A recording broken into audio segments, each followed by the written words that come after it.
Welcome to your Real Estate Review with Alan Canis of Engel & Volker's Silicon Valley, your weekly getaway to the pulsating heart of the global real estate market. Join us as we bring you exclusive interviews with top producing real estate agents from around the globe. Whether you're a buyer, a seller, or just a real estate enthusiast, this is your insider look into the pros, cons, and the captivating allure of the world's most sought-after locations. Let's discover where your next dream home awaits. Buckle up for a real estate journey like no other. This is your Real Estate Review with Alan Canis of Engel & Volker's Silicon Valley. Welcome everyone to the Real Estate Review with Alan Canis. That's me of Engel & Volker's Silicon Valley. I want to welcome my friend Kimberly, aka Kim Simpson, and Eastern Shore of Maryland Blue Therapy. Welcome, Kim. Thank you so much for having me. I appreciate it. Oh, you're so welcome. Thank you for making the time. Yes, of Just course. so that everybody knows, this is our second take. So she's really made the time. Yeah. Technology is not our friend. No. So let's dive right in. And I want to ask you a few questions right at the beginning, right off the bat. Could you please tell us how, when, and why you are in real estate? So I have been in real estate going on 22 years. It's not an exciting story. I think I probably got into real estate. The reason is why many other people got into real estate. We thought it was going to be fun. And there is some fun to it, but it is a grind, no doubt. Well, that's because you're full-time. Yes. So you're a full-time realtor. Absolutely. Yes. And tell us, what did you do before real estate? I owned a daycare. Oh, even more fun. Yes. So you kind of you went from kids to adults, but running still kind of a daycare. I guess you could say that. Would you tell us a bit about your background in real estate and your specific experience with clients relocating, purchasing a first, second, or third home in the Eastern Shore of Maryland? Yes, so this is primarily turning more into a second home market. It isn't somewhat of a niche market. A lot of the properties are waterfront, and that's what is bringing the drive here. We're about 2.5 hours outside of DC, Arlington, and so a lot of new homeowners are trying to get away from the chaos and enjoy the relaxation of the Eastern Shore. Wonderful. And speaking of Eastern Shore, you have Blue Therapy. Can you tell us a little bit about Blue Therapy? Yes, so I trademarked Blue Therapy, and there's scientific information about Blue Therapy and your mindset, the relaxation, the way that it feels when you're looking at a body of water. So I trademarked Blue Therapy in marketing and advertising waterfront real estate. I love it Thank because you. I know myself when we are in Hawaii or we're in the Caribbean or et cetera, and we see that blue water, it is therapy. I mean, it truly is. Yeah. And it doesn't even have to be the science behind it isn't necessarily the color of the aqua. It is just the water, the relaxation, the gentle of the waves, the bay, the rivers, wherever you're at, there's just something about it that just kind of brings your stress level down.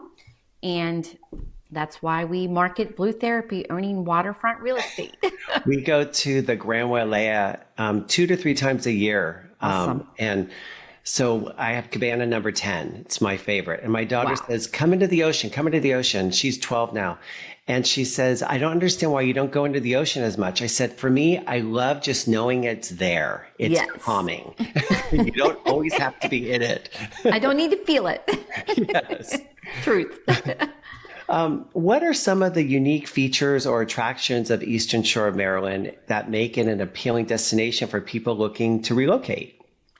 So a few years ago, the Travel Leisure magazine put out an article about the Eastern Shore, and we have little pockets of small towns, St. Michael's, Easton, Royal Oak, Tillman Island, and there's a couple other little ones in there too as well.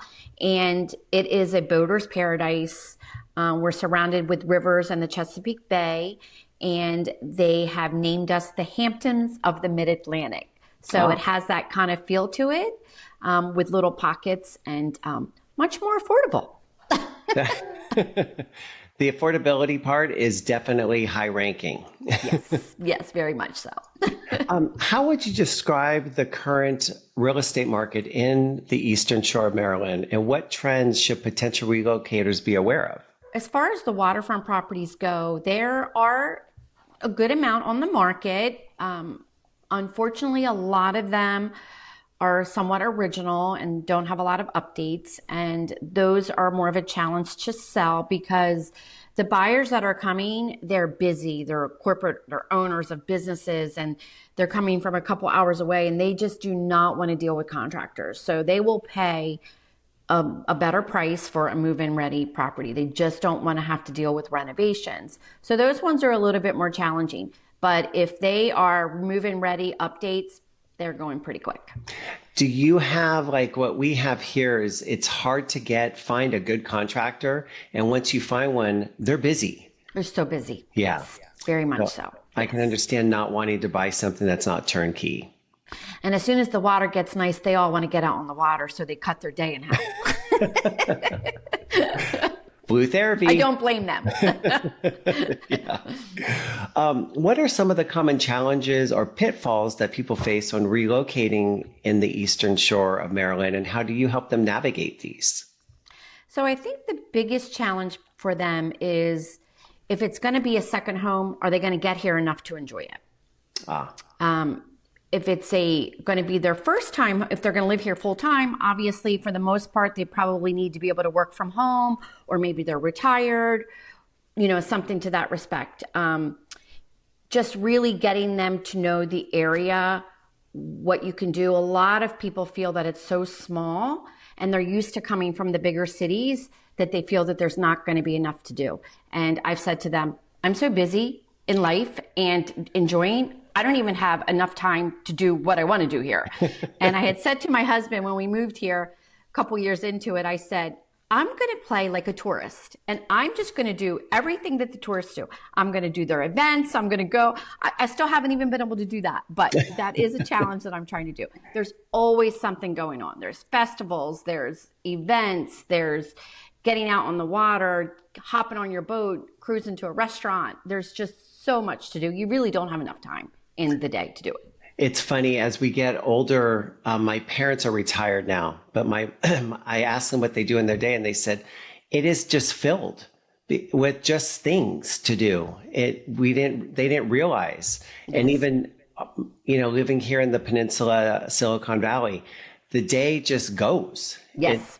Time just, it flies by. And especially when you have kids. Yes, absolutely. It goes faster. Yes, definitely. There's not enough time in the day. There really isn't. No. Yes.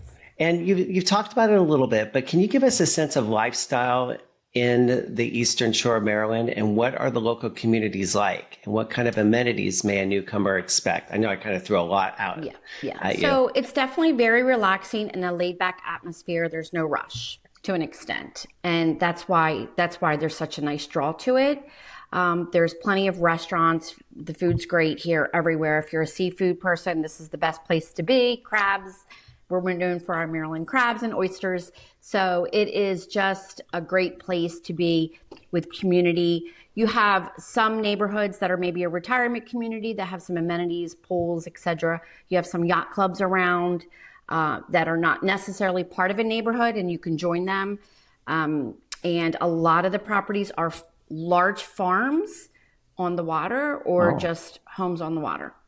And when you say farms, are some of them working farms? Yes. Oh, and yes. What type of farms are we looking at? Cattle? They're sheep? It's a blend of horse farm and a different kind of ag. Oh, nice. Yeah. I know the Eastern Shore of Maryland is known for its beautiful weather. Can you talk a little bit about the climate? So we have snow sometimes. This year in January, we had a couple snowstorms. One was the biggest one that we've had in many years, and there was like 12 inches. But it was beautiful, gorgeous. It was gone probably in a week and a half. So no need there. And then we had another one.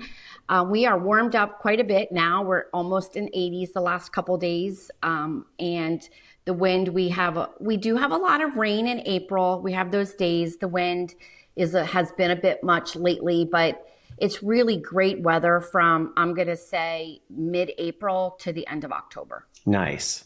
Yeah. And speaking of climate, how is the business and economic climate in the Eastern Shore of Maryland? So here is the majority of it is medical field. There are quite a few hospitals here at the University of Maryland, and tourism, of course, and a lot of retail and realtors. There are a lot of us. Well, in the state of California, one out of every six person is estimated to have the real estate license. So Yes, there are a yes, lot of yes, us. yes. Um, let's talk a little bit about outdoor living. What are some of the activities that are available in the Eastern Shore of Maryland? Oh my goodness, tons. Yeah. So Yes. obviously boating. Boating is one. Just leisure boating, cruising, sailboating, a lot of yacht clubs, and they do sailboat lessons and things like that. It is a big waterman's area, oysters, crabs, fishing. There's some hiking around, bike paths, taking your dog for, dog parks and walking. And there's just a lot of, no mountain climbing. We're pretty flat. You got the water. You don't want to be high, right? So, really the main thing is enjoying the water. We are surrounded, even if you don't live on the water, you are surrounded by many bodies of water and many marinas with access to get onto the water. Wonderful. And from your perspective, what are the top benefits for someone considering a move or a purchase in the Eastern Shore of Maryland? In my opinion, there's just nothing like being on the water. It's just blue therapy, right? You said it. I was hoping you were going to say it. It's so hard. I'm so frustrated with myself because I'm having such a hard time really, really explaining the feeling that you have and the relaxation and the tranquility. And you really literally feel like you're in another world. I need to visit. So, okay, awesome. And debating if I bring my husband and my daughter. So you can bring them both. Yes. No, well, that's why I'm wondering if I'm going to have the tranquility. Truth. That's true. In what ways do you, as a real estate agent, provide value to someone relocating from another region or state? And how do you differentiate yourself from other agents in the Eastern Shore of Maryland? So I relocated here myself. So therefore, I can really share with them the experience. I've had clients ask me, how do they feel about outsiders? And, what do you do? And sure, you have that small town niche, and you just have some people that aren't crazy about outsiders just because they don't want growth, right? You always have those people that don't want growth. I've always said you can't stop growth. So I've experienced to myself and how to fit in and be a part of the community and really live it and enjoy what it has to offer. So I feel firsthand, I can definitely show them how to live and enjoy it. And there's so much to do to get involved in, and you'll find your people. And I think you've said it twice, you've relocated. Where did you relocate from? Not too far. I lived in Delaware. Okay. About an hour and a half, so not too far, but it is a totally different area. Yeah. Totally different. Yes. And what's one piece of advice you would give someone who is thinking about relocating or purchasing in the Eastern Shore of Maryland? I was going to say Delaware. Sorry. No, yeah. Well, first of all, reach out to me would be the first thing. Get some community guides. Like, we can provide you that information, show you what's going on, just get a feel for what it's like. Come visit. You're going to love it. You'll love it. You're almost, even though you work, obviously the majority of people work, I work, there's still something about it that makes you feel like you're kind of living a vacation life, even though you're, in the grind every day. So there's just something about it. So come feel it and stay for a while. There's tons of Airbnbs and things like that on the water that you could rent to get a feel to see if you really like it here. Nice. I have, we vacation in Tahoe. We have a house in Tahoe. Awesome. And so, but when I'm up there, it's hard to go to work while the family's out on the boat or they're bike riding. So it's a tough one. That happens a lot, and it's challenging. I have to focus. I really have to focus. And so that really makes it, I could see like, oh, this is a good boat day, hun. Should we get out on the boat today? Like, okay, we'll work this many hours and then we'll go. Yeah. So I'm hearing that the real estate market in the Eastern Shore of Maryland can be a little crazy. What do you think is causing it? I think if you're looking for waterfront property, let's face it, they're not making any more land, right? Yeah. And I think with COVID probably set a lot of people into that mindset as to, I need to enjoy my life. I need to follow that dream that I wanted. And I think that's what is really bringing the drive. Yeah, I agree with that. Yeah. We're seeing the same here. Yeah. And are you seeing multiple offers? On some properties there are. Yes. Okay. And the properties with the multiple offers, are those typically the turnkey? Yes, absolutely. I had a client last year. We were in a multiple offer of almost a $6 million property, turnkey. It was a gorgeous, and they didn't want to go up too much higher, and they lost, and it was multiple offers. So that happens quite often, unfortunately. And what I tell my clients is that was not your house. It was not meant to be. That's right. And exactly. but they look at me like, we really wanted it. I know. I'm like, then let's It's go hard. up. Just do this. Yes. Just do this. I think that it's really hard to go into a home when you're representing a seller. You just have to be gentle in the approach, and look, and you can show examples. I can show an example of that home. Look, they were willing to pay that price for this home because it was move-in ready and it was ready to go. Yeah. And it's great that you have those stats to be able to show. Yes. Where do you think most of your buyers are coming from?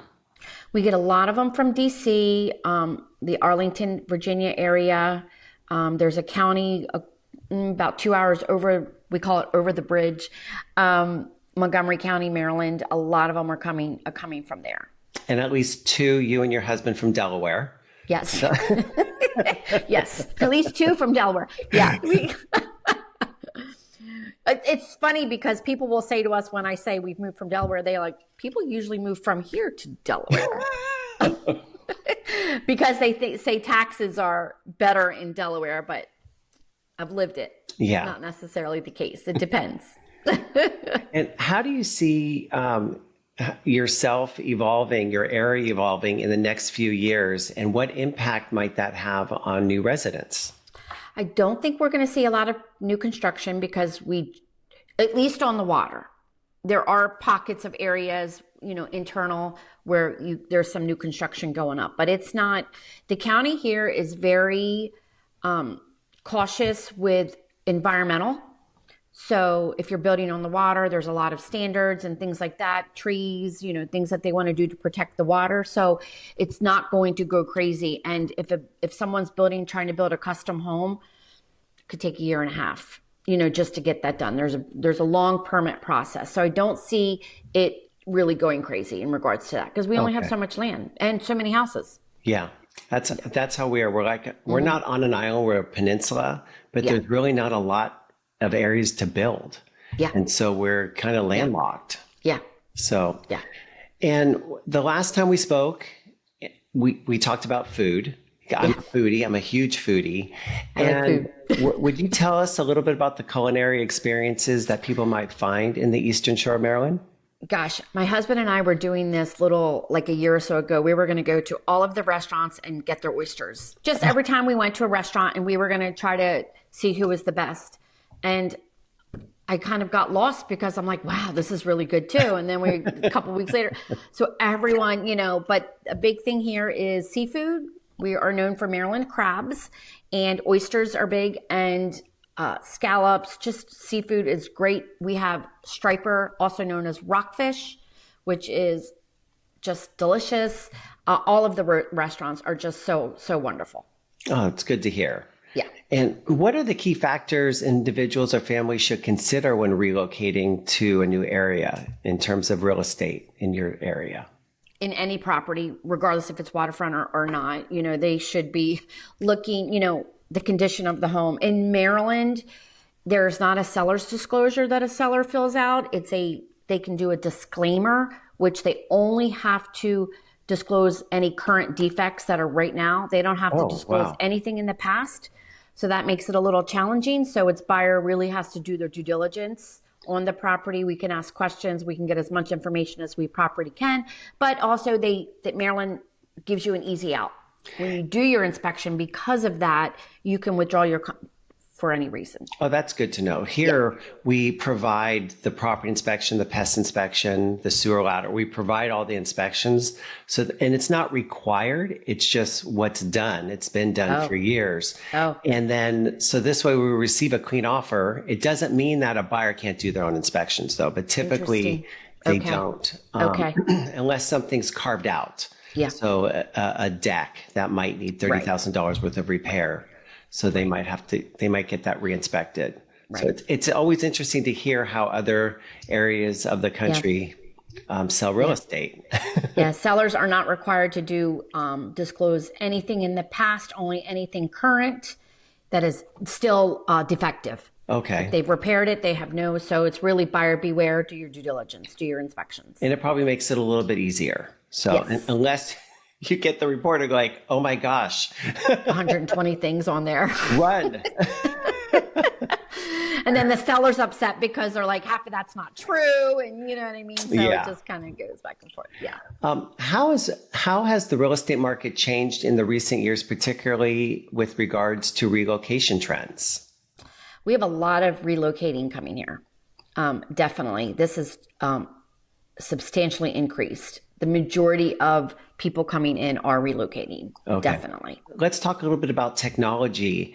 How do you think technology and online resources have impacted the way people approach real estate in relocating? Well, I think obviously social media has really influenced to get it out there so people are more familiar with the area and things like that. We, certain areas, us being one of them, just got high-speed internet.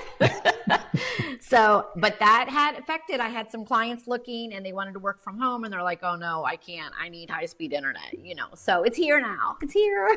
Well, I can't believe it's taken so long. Yes. That's an achievement. Well, the population is so small that in my town, it's like 400 and some, and it's very rural. So you have a lot of properties that are like my neighbor's 12 acres, we're 3.5, the other neighbor's like 4. So it's so spread out that it wasn't really beneficial to them. So there was a lot of things going on with the state that was helping get it out in the rural areas. The last time we spoke, I said this question wasn't on the questionnaire, but now you've had time to let it percolate. But I have to remember it. Would you mind telling us a favorite real estate story? So yes, I'll tell the same one because that's the only one I can remember off the top of my head. So I met these clients online, and they were coming to look for a second home market, and it was during COVID. So they came and they looked around, and sometimes they never come back because this is a second home market, and that's normal. Yeah. And so they called back and they wanted to look at a couple more properties, and they came back, and the wife said to me, we're going to buy something. And I'm like, okay, well, that's great. I mean, sometimes they don't. And she's like, and we like you, and we don't like people in your profession. I'm like, oh boy, well, sometimes I don't either. No pun. And I do an event with a sailboat event with my clients. We rent this big 32-person oyster boat, and the captain takes us out, and we do wine and we have fun on it. And I heard her telling a story to another couple about something that I said that was very positive, but I don't remember what it was. And she was making a comment to them and saying, and she said this, and who does that? Like, I wasn't pushy. Kim wasn't pushy at all. And this and this. And I have been wanting to ask her what I said, but I'm a little embarrassed to do so. So whatever it was great. And they've become friends, and it was just a good experience. But my thinking was, whatever I said, it was natural. Yeah. And of course, this is how you should treat people. Of course. You don't force anyone to buy a home. It is their decision. It's my job to educate you, to give you the best information, to give you all the knowledge I possibly can. It is your job to decide, do you want it? That's how it should be. Yes. I tell my clients, I lead you to the watering hole. You decide if you want to drink. Right. Perfect. Yes. Yeah. Absolutely. Absolutely. Well, Kim, thank you so much for being on the podcast. You're very welcome. It's wonderful that you came back a second time since we've had technical issues. Yes. And I will tell you that, and everybody should be aware of this, if you have anybody thinking about moving to the Eastern Shore of Maryland or wanting to visit the Eastern Shore of Maryland, Kimberly Simpson, aka Kim, is your person. Yes. Thank you so much. I appreciate that. You're welcome. You're so welcome. And I want to thank everyone for watching the Real Estate Review with Alan Canis. That's me, of Engel and Volker, Silicon Valley. We'll see you next week.